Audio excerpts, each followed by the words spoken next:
Tiro kau ana te whānau ki tō rātau whare o Te Awa I Manukau me te nui o ngā mahi kia tutuki.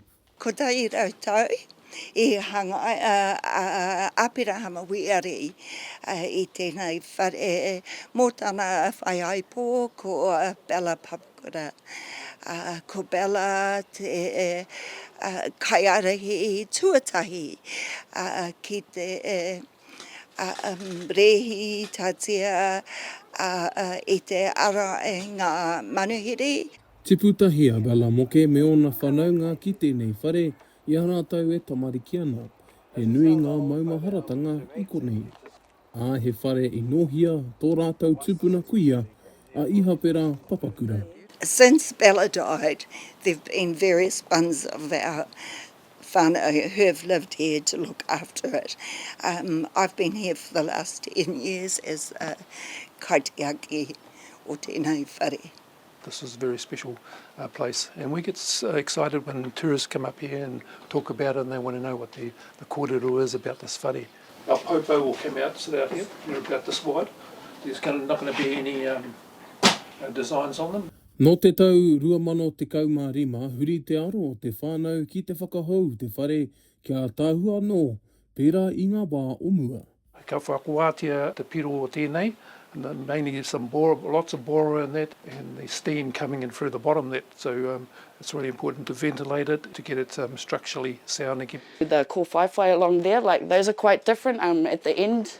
E whā kē ngā moenga I roto rā, nā reira he tino whare moi tēnei mō te whānau katoa, kōku whanaunga mai te nota, kōku whanaunga mai taupo, ka haere mai, ka noho ngātahi, and kua āhua ai te koutou, ka rea no mātou ko mahi era mahi, ara kua āhua marara katoa te whānau. Kia whakahaere ngā mahi whakahau I te whare o Te Awa I Manukau nei, e neke atu I te iwa te kaumāwaru mano tāra me pena hia e te whānau I tēnei wā. E te kaumāwaru mano tāra kokohia e rātau. He nui tonu ngā pūtea e toi ana kia tutuki te whāinga. He mea āhua wairua I te mea kia hau kaha ki te rongo I te waiata pā ki te whero, ki ngā kono he te hurirauna I tēnei rohe, so pai ki au ina e ahei ana mātou a whānau ki te hikina I ngā taonga o tuku kuia, ki te taumata o tōna waiata. Actually, it's about my nan, really.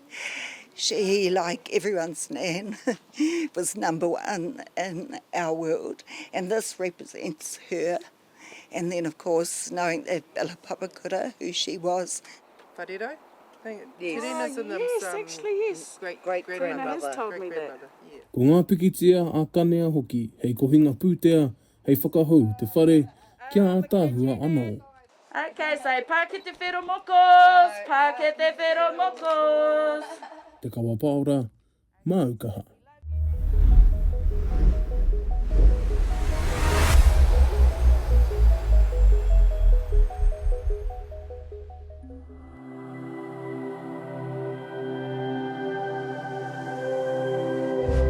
Ko te reo